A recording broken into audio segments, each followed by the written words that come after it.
Hi friends, उदय GS research centre में आपका स्वागत है।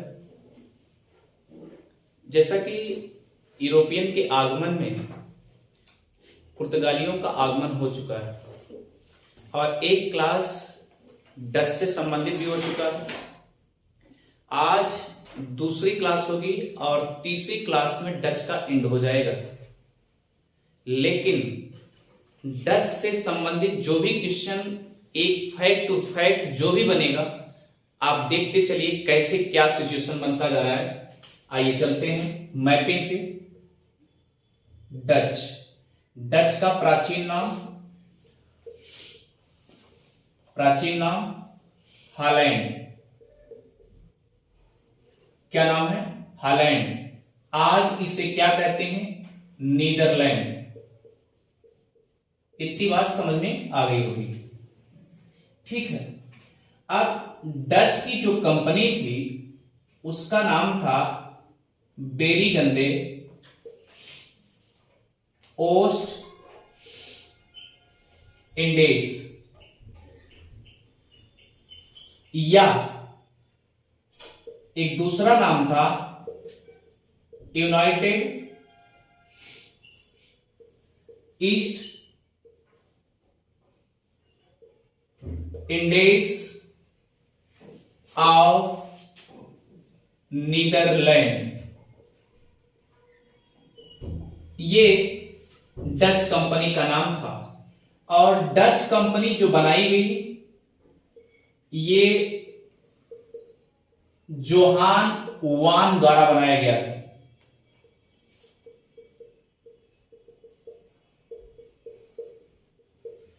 अब इतनी बात तो समझ में आ गई, किसके द्वारा बनाया गया? जोहान वान द्वारा बनाया गया। सवाल ये नहीं, सवाल ये है कि सबसे पहले मैपिंग के साथ हम कैसे उन्हें ले जाते हैं, आपको देखना जरूर पड़ेगा और आप इसे देखते भी रहिए।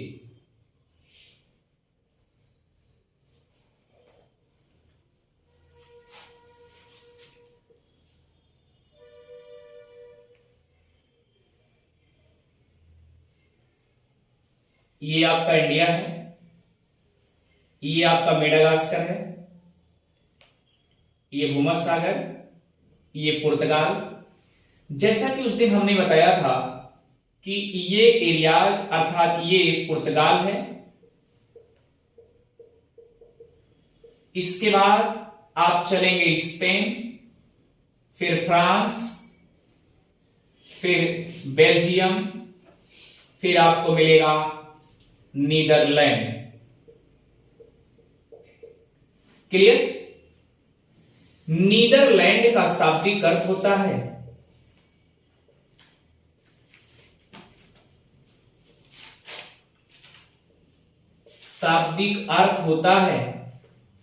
निम्न भूमि।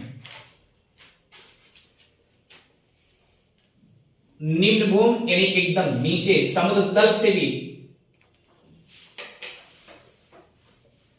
कह सकते हैं।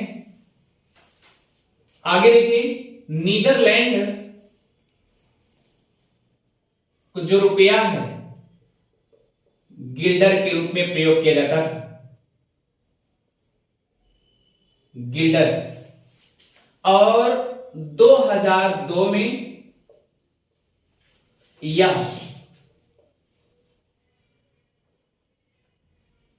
यूरो के रूप में कन्वर्ट हो गया।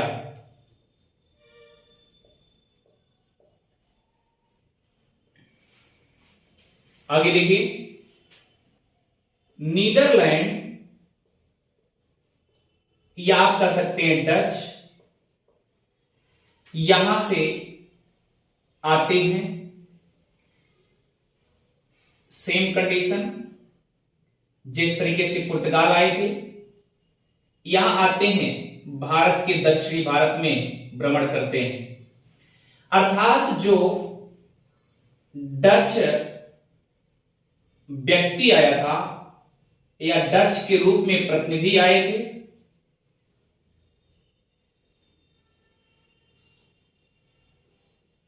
उनका नाम कार्नेलिस देहस्तमान या इन्हें हाउटमैन भी कहा जाता है।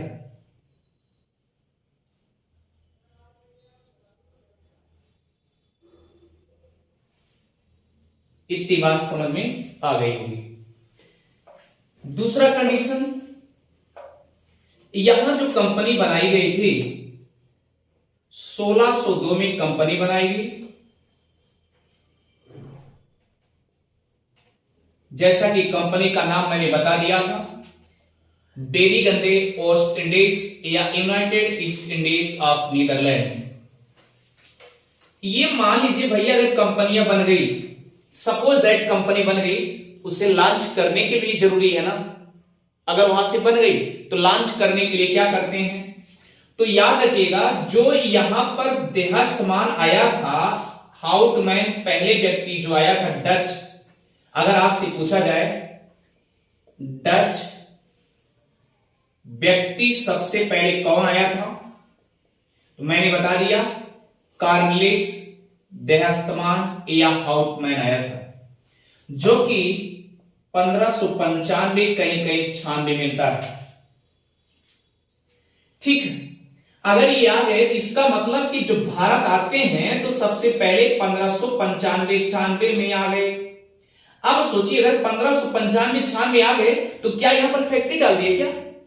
ऐसा नहीं होगा, फैक्ट्री नहीं डालते, कोठी भी नहीं बनाते, कहते नहीं है निगाहें कहीं और है, तलाश किसी और की है। तो सेम कंडीशन, निगाहें तो इनकी देहस्तमान की कहां थी? इंडोनेशिया पर थी। कहां थी? इंडोनेशिया पर। अब देखिए 1602 में जो कंपनी बनी, ये ध्यान दीजिएगा, इसके पहले जो ये 1595 और 96 जो व्यक्ति आया था कार्नेलिस देहस्तमान, यहां पर डच आते गए और ध्यान दीजिएगा ये केवल भारत के दक्षिणी छोरों पर क्या करते रहे? भ्रमण करते रहे, एक दूसरे व्यापारियों से मिलते रहे और ध्यान दीजिए भारत के जो भी व्यक्ति रहे उनसे मुलाकात होती रही। लेकिन यहां उनका मानसिकता क्या थी? मानसिकता ये थी कि हम यहां पर वही फैक्ट्री नहीं बनाएंगे। क्यों? क्योंकि उनको ये समझ में आ गया कि इंडोनेशिया जिसे मसालों का पुंज भी कहा जाता है, क्या कहा जाता है? मसालों का पुंज, या कहा जाता है मसालों का द्वीप। क्या कहा जाता है? मसालों का द्वीप या मसालों का पुंज, इंडोनेशिया। अच्छा ये बताइए, जब यहां पर डच आए होंगे तो एक आपस में बात किए होंगे और बात करने के बाद हो सकता है ये बताए हों कि भैया ईस्ट इंडीज किधर है, तो बताइए ईस्ट इंडीज इधर जाइए, ईस्ट जितने पूरब जाएंगे इसका मतलब ईस्ट इंडीज के कवरेज में आते रहेंगे और मसाला सबसे ज्यादा क्या इधर होता रहा, तभी तो मसाला द्वीप कहा गया। तो यहां से इसका मतलब यहां फैक्ट्री ना स्थापित या कोठी ना स्थापित करके डच वाले सीधा इंडोनेशिया पहुंच गए। तो प्यारे एक चीज ध्यान दीजिएगा, 1602 में डायरेक्ट भारत ना जाकर के कहां पहुंच गए? इंडोनेशिया में। इंडोनेशिया में ध्यान दीजिएगा यहां पर वांटम नाम का शहर जीत लिए, कब्जा कर लिए। अगर आपसे पूछा जाएगा कि वांटम नाम शहर कहां है, तो याद रखिएगा इंडोनेशिया में। इतनी बात समझ में आ गई। अगली कंडीशन क्या है? अगर 1595 और 96 में देहस्तमान आया तो यहां ना जाकर के डायरेक्ट इंडोनेशिया पहुंच गए। तो अगर आपसे कभी भी कोई पूछ ले कि क्या डच भारत आए थे, हाँ आए थे, वो भी 1595 और 96 में आए थे, लेकिन उनका मकसद केवल मसाला लेना था, व्यापार मसाला करना था। तो कहने का मतलब उनको जब यहां आए होंगे इनको पता चला होगा कि इंडोनेशिया में सबसे ज्यादा मसाला की द्वीप कहा जाता है। भैया मसाला की द्वीप इसलिए कहा जाता है, मसालों का पुंज इसलिए कहा जाता है। तो यहां ना रुक करके डायरेक्ट तुरंत चले गए इधर, क्या क्वांटम नाम के शहर पे चले गए, वांटम नाम का शहर। अब हुआ क्या? अब इसे हम मिटा देते हैं, आगे चलिए।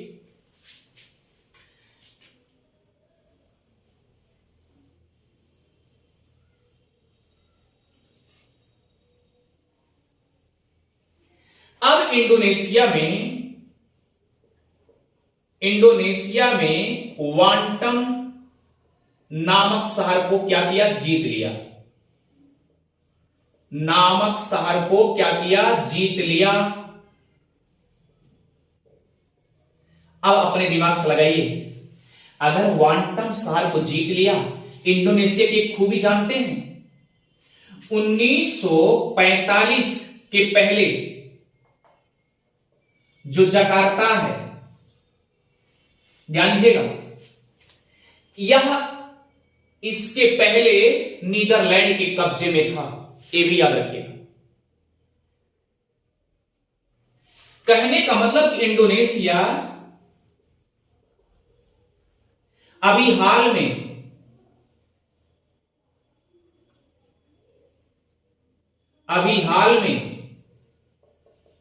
2019 में राष्ट्रपति जो थे, राष्ट्रपति द्वारा जकार्ता अर्थात इंडोनेशिया की जो राजधानी है,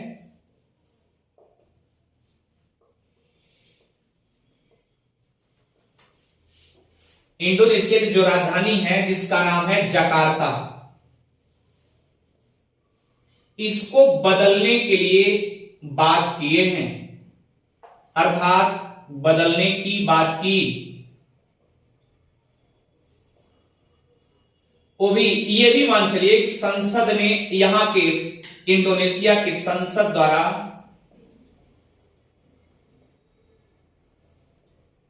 पारित भी हो गया। और अब अगर मान लीजिए जकार्ता इंडोनेशिया को राजधानी नहीं मानेंगे तो किसको मानेंगे? तो याद रखिएगा, बोर्नियो द्वीप पर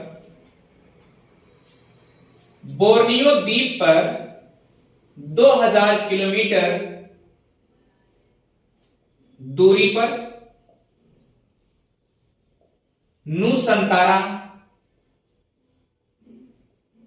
नुसंतारा राजधानी के रूप में मानने की बात हुई है या मंजूरी मिल गई है।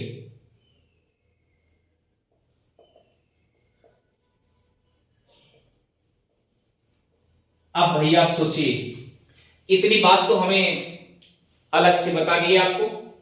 अब राष्ट्रपति जो थे, जिनका नाम था जोको मेडोडो या बेडोडो, जोको बेडोडो, राष्ट्रपति द्वारा यानी जकार्ता, अब जो राजधानी इंडोनेशिया की राजधानी थी जकार्ता थी, वह भी बदलने की बात कर दी। अब सवाल है बदलने क्यों चाहते थे, क्यों बदलना चाहते थे? क्योंकि बताया गया कि जकार्ता डूबने के कंडीशन में है।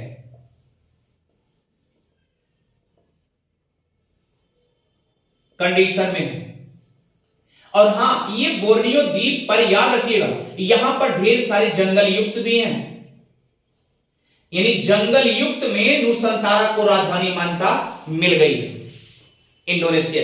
ये बात तो इस तरह आप जानिएगा।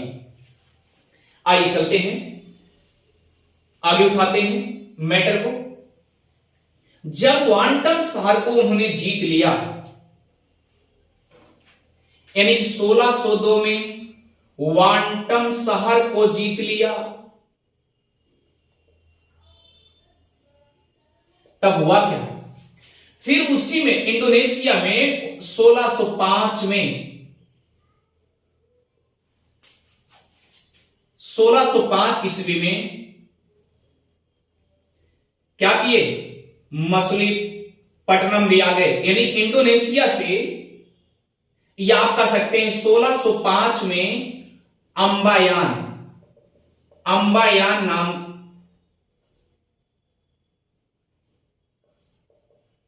शहर को जीत लिए। कौन? डचों द्वारा। अब 1605 में अंबायान को भी जीत लिए और 1605 में ये इधर भी आ गए, भारत भी आ गए। दो कंडीशन हुआ, यानी 1605 में भारत भी आ गए भारत भी आ गए। क्या करने के लिए? यहां पे आए तो याद रखिए, अब भारत में अपनी कोठी लहराने के लिए पहली कोठी मसूली या मसूलीपट्टनम में स्थापित कर दिए। अब दिमाग लगाइए, उधर कहां 1605 में अंबायान में भी, इंडोनेशिया के अंबायान में भी कब्जा कर लिए और 1602 में वांटम सार को जीत लिए। अब 16 इधर अंबायान को जीतते जीतते इधर आ गए आंध्र प्रदेश के तट पर। ये आपसे पूछा जाए मसूलीपट्टनम कहां है, तो आंध्र प्रदेश में है। लेकिन मसूलीपट्टनम को वर्तमान में मछलीपट्टनम भी कहा जाता है।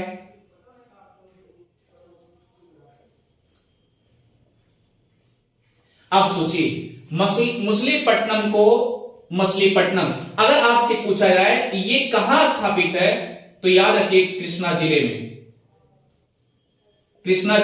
और किस नदी के किनारे? कृष्णा नदी के जहां डेल्टा बनती है, ये भी याद रखिएगा। तो दो कंडीशन, मछलीपट्टनम या मसूलीपट्टनम, तो दोनों याद एक ही है, याद रखिएगा। किस जिले में है? कृष्णा जिले में। किस नदी के किनारे है? कृष्णा नदी के। क्लियर हो चुका है? तो इतनी बात समझ में आ गई, इसको जीत लिए।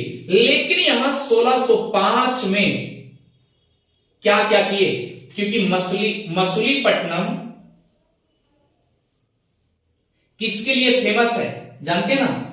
तो यहां पे नील का व्यापार करने के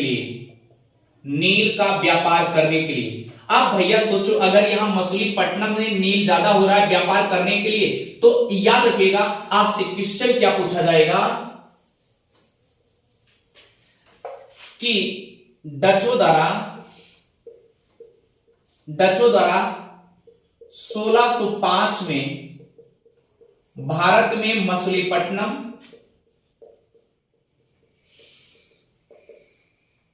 जो कब्जा किया गया, ये अधिकार जमा लिए, उसमें सबसे पहले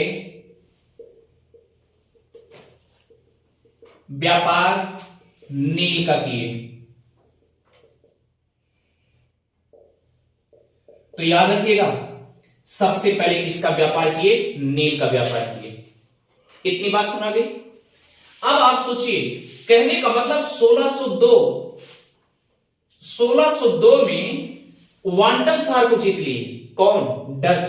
और 1605 में अंबायान सार को जीत लिए, कौन? डच।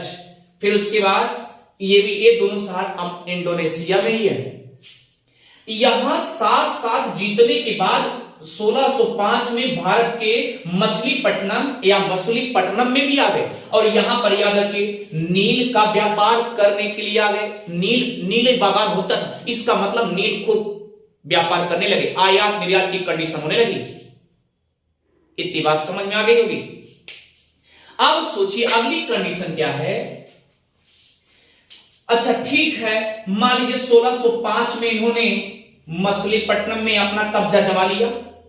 अब चलते हैं, उसके बाद क्या करते हैं, आगे देखिए। फिर ये आते हैं तमिलनाडु के बॉर्डर पे। अब देखिए, ये तो रहा आंध्र प्रदेश, उसके बाद आएंगे आंध्र प्रदेश और तमिलनाडु के बॉर्डर पे मिलेगा पुलिकट, जो कि 1610 में कब्जा कर लिए। आप बताइए भैया, 1610 में इसको कब्जा कर बैठे, डच कितने हावी हो गए सोचिए। उधर कब्जा करते जा रहे, इधर भी, क्योंकि चारों तरफ चौतरफा घेर करके अपना आयात निर्यात अच्छा मालिकाना हक जमाना चाह रहा है डच। तो 1610 में पुलिकट में इन्होंने कब्जा कर लिया। दूसरा कंडीशन क्या था, यहां पर वस्त्रों का व्यापार के लिए,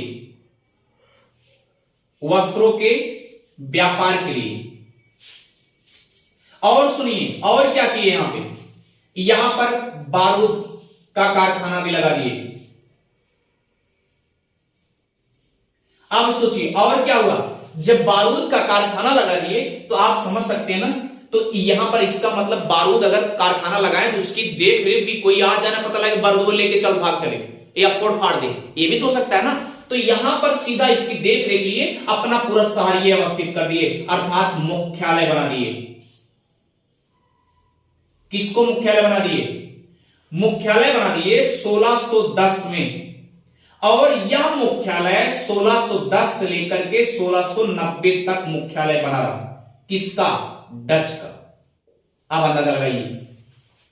अब सोचिए वस्त्रों का व्यापार करने लगे, बारूद का कारखाना लगा दिए। हमने कहा कि बारूद का अगर कारखाना लगा दिए, एक कंडीशन और हो सकती है, आप याद रखिएगा, यहां पर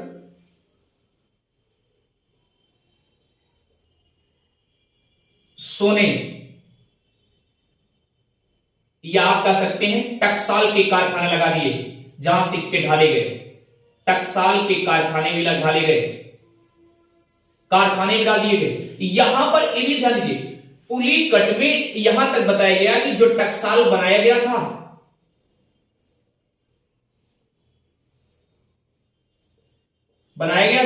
यहां पर एक मंदिर भगवान विष्णु बृहदेश्वर, भगवान विष्णु, याद रखिए, सिक्कों पे छापना शुरू कर दिए, सिक्के पर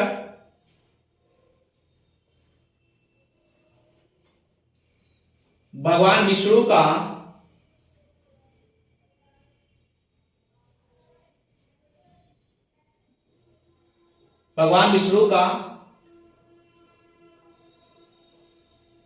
सिक्के के रूप में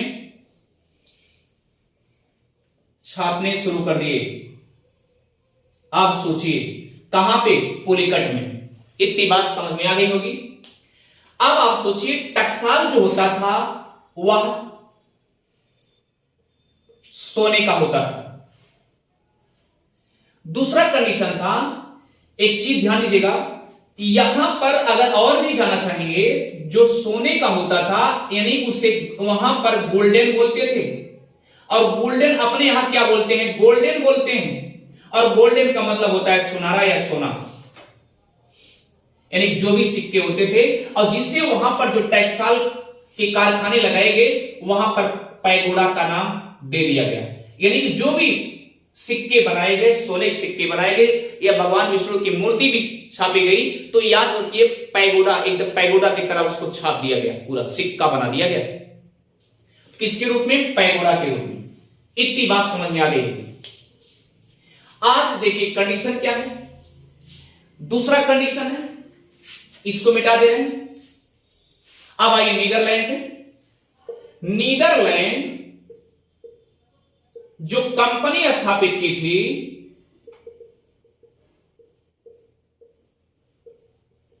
उसमें कितना रुपया लगा था? 65 लाख रुपए लगे थे।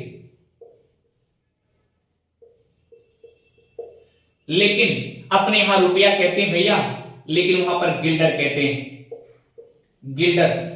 और आज गिल्डर बंद हो चुका है वहां पे, याद रखिएगा। 2002 में गिल्डर को बंद कर दिया गया।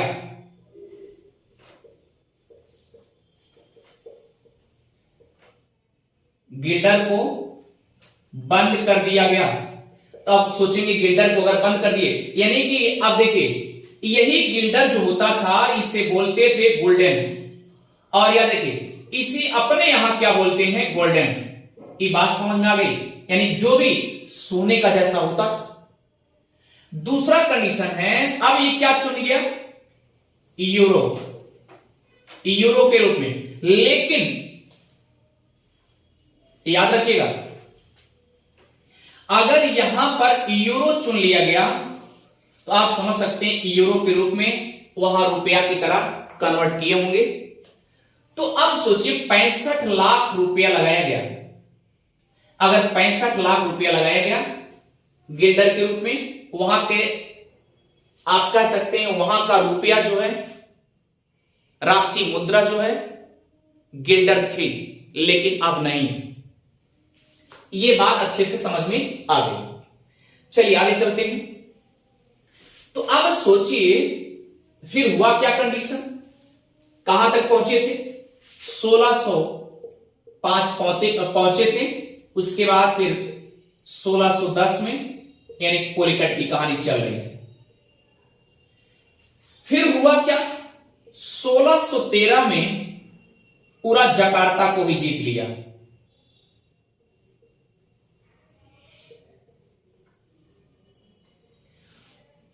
क्लियर हो गया, 1613 में जकार्ता को जीत लिए। और सुनिए, पहले क्या था, इंडोनेशिया पूरा एकदम खंडहर था। खंडहर मतलब समझिए उबड़ खाबड़, इंडोनेशिया पूरा उबड़ खाबड़ से था, एकदम उबड़ खाबड़ था। वहां पर एक शहर बचा हुआ था, क्या सेफ बचा था, जिसका नाम है बेटेविया। जिसका क्या नाम है, बेटेविया। और सुनिए, बेटेविया जो है यह कहां है, जकार्ता में। कहां है, जकार्ता में। तो जकार्ता का आप दूसरा नाम भी कह सकते हैं, याद रखिएगा, जकार्ता का दूसरा नाम भी बेटेविया से याद रखिएगा। कहीं कहीं बटाविया भी लिखा रहता है, गूगल पे जाएंगे तो बटाविया मिलेगा आपको, इससे कंफ्यूज ना होइएगा। तो यहां बेटेविया से देख रेख क्या करते, अपना यहां पर प्रशासनिक बनाए। यानी कि देखिए, अब सवाल उठता है कि बेटेविया से क्या करते थे। तो बेटेविया से यानी कि बेटेविया, जकार्ता, अब ध्यान दीजिए, ये जकार्ता और यहां से ये भारत के पूर्वी तटों की रक्षा की जाती थी। भारत के बेटेविया से क्या करते थे, बेटेविया से भारत और भारत के पूर्वी तटों की रक्षा की जाती थी।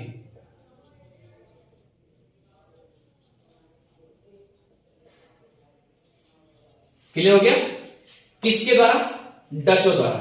अब आप अंदाजा लगाइए भैया, जब यहां से इधर क्या करता था, भारत के पूर्वी तटों पर भी रक्षा करने लगे, यानी इधर कहां कहां, अभी हमने बताया कि मछलीपट्टनम, जिसे आप मछलीपट्टनम कहते हैं, और उसके बाद पुलिकट, यानी जहां जहां अपना मुख्यालय वगैरह सब बनाए, भाई देख रेख करना ही पड़ेगा। तो कहां से करते थे, याद रखिएगा, बेटेविया से करते थे। यानी भारत के पूर्वी तट की रखवाली करने के लिए कहां से करते थे, बेटेविया से करते थे। इतनी बात समझ में आ गई होगी। बेटेविया शहर जो है, अब ये कंडीशन ऐसा है, जब जकार्ता को जीत लिए तो उसमें केवल बचा क्या था, बेटेविया बचा था। बेटेविया भी अपने कब्जे में कर लिए। और इंडोनेशिया में केवल जो शहर बचा हुआ था, सॉरी, जकार्ता में जो शहर के रूप में बचा हुआ था, वह केवल बटाविया या बेटेविया था, वही बचा था। वहीं पर अपना मुख्यालय के रूप में बना करके इधर भी देखते थे, इधर भारत के पूर्वी तट को भी देखते थे, और इधर जो व्यापार हुआ करते थे इससे भी देखते थे। यहां से अरब सागर की निगरानी भी करते थे, और ये इधर भी कौन सी नदी आ रही, कौन, सब कुछ इधर से देखते थे। कहां से देखते थे, बेटेविया से। अगर आपसे केवल पूछा जाए कि डचों द्वारा कौन सी ऐसी कंपनी स्थापित हुई थी जो डायरेक्ट नीदरलैंड से देखा जाता था, तो याद रखना, भारत में कासिम बाजार। अभी आएगा, हो सकता है नेक्स्ट वीडियो में आए। लेकिन ये प्रॉब्लम ऐसा क्यों क्रिएट हो रहा है, देखिए ध्यान से। फिर 1610 हो गया और 1613 हो गया, जकार्ता को जीत लिए। जकार्ता को जब जीत लिए, फिर क्या हुआ, 1641 में मलक्का जल संधि पर कब्जा कर लिए। मलक्का जल संधि पर भी कब्जा कर लिए। अब मैंने बताया था मलक्का जल संधि, आपको उस दिन बताए थे कि मलक्का जल संधि कहां है। इसके पहले कौन कब्जा किया था, मैंने बताया था, पुर्तगालियों द्वारा कब्जा किया गया था जी। इधर आप देखेंगे क्या होगा, नॉर्थ में सिंगापुर होगा, सिंगापुर होगा, और दक्षिण में क्या होगा, सुमात्रा होगी। क्लियर। सिंगापुर को सिंहों का शहर भी कहा जाता है, इसको ध्यान दीजिएगा, सिंहों का शहर। और सुमात्रा, इन दोनों के बीच में आपको मिलेगा क्या, मलक्का जल संधि। क्या मिलेगा? मलक्का जल संधि। यहां पर कब्जा कर लिए। अब आप दिमाग लगाइए मलक्का जल संधि पर क्यों कब्जा कर लिए? क्योंकि मलक्का जल संधि आपको पता है ना, मलक्का एक ऐसी जल संधि थी जहां से ईस्ट एशिया और यूरोप कंट्रीज यहां से सब आवागमन हुआ करता था इस जल संधि से। बगैर मलक्का जल संधि गए न आप इधर से सप्लाई कर सकते हैं न इधर सप्लाई कर सकते। कहने का मतलब अगर यहीं पर हैं तो मलक्का जल संधि पर यहीं पर क्या करेगा? इसके पहले पुर्तगालियों को खदेड़ने का प्रयास बना लिया था। और यहां पर मलक्का जल संधि पर किसका दबदबा था? इसके पहले पुर्तगालियों का दबदबा था, यानी कब्जा था। उन्हीं को हटाने के लिए सबसे पहले क्या किए? मलक्का पर कब्जा कर लिया 1941 में। अब हुआ क्या? जब मलक्का पे कब्जा कर लिए, फिर कहां कब्जा करने जा रहे हैं? 1658 में आप याद रखिए सीलोन में भी कब्जा कर लिए। सीलोन जिसे आज श्रीलंका कहते हैं, श्रीलंका। अब आप अंदाजा लगा सकते हैं कि अगर सीलोन और श्रीलंका या मलक्का इन सब जगहों पे अगर कब्जा कर लिए तो लगभग ये मान चलिए कि लगभग इस कंपनी का वर्चस्व ज्यादा होगा। ठीक है, किसकी? डच कंपनी की। और जो डच कंपनी बनी थी याद रखिएगा इसमें आम जनता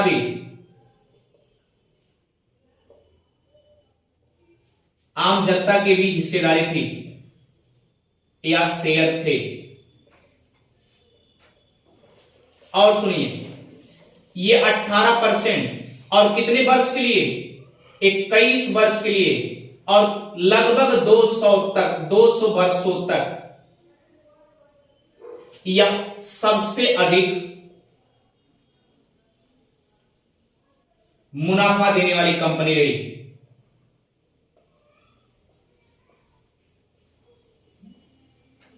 अब आप अंदाजा लगा लीजिए कि डच एक ऐसी कंपनी थी जहां पर आम जनता और शेयर होल्डर, कई शेयर होल्डर भी लगे थे, जिसको 18% इंटरेस्ट के रूप में देती थी। अब इसीलिए अगर लगातार 200 लगातार वर्षों तक आप समझिए कि अगर 18% देती रहेगी, चाहे लाभ हो चाहे हानि हो, तो एक दिन कंडीशन अपने आप में डच कंपनी इससे बैठ जाएगी। ये बात तो समझ में आ गई। तो इस तरीके से आप समझिए कि डच एक ऐसी कंपनी थी जो कि 200 वर्षों तक लगातार ब्याज या इंटरेस्ट मुनाफा देने वाली कंपनी रही। मुनाफा कब होगा? जब ब्याज होगा, अधिक होगा, अधिक लाभ मिलेगा। बात समझ में आ गई। तो अब इस तरीके से बाहर के देशों में क्या किया? कब्जा जमा लिया। और जब बाहर के देशों में अगर कब्जा जमा लेते हैं तो अब तो भारत बचा ही है ना, तो भारत धीरे धीरे अपने आप कब्जा हो जाएगा। अब देखिए 1616 में सूरत में भी कब्जा जमा लिए। और सूरत किसके लिए जाना जाता था?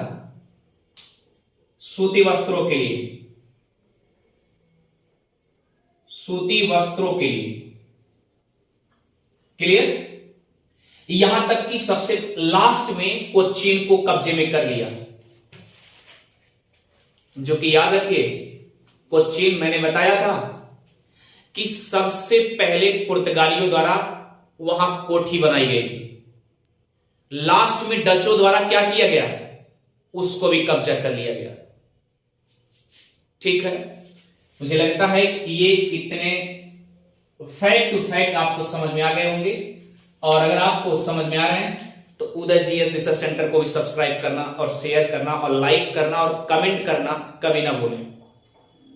Thank you. मिलते हैं एक अच्छे नेक्स्ट क्लास। Thank you.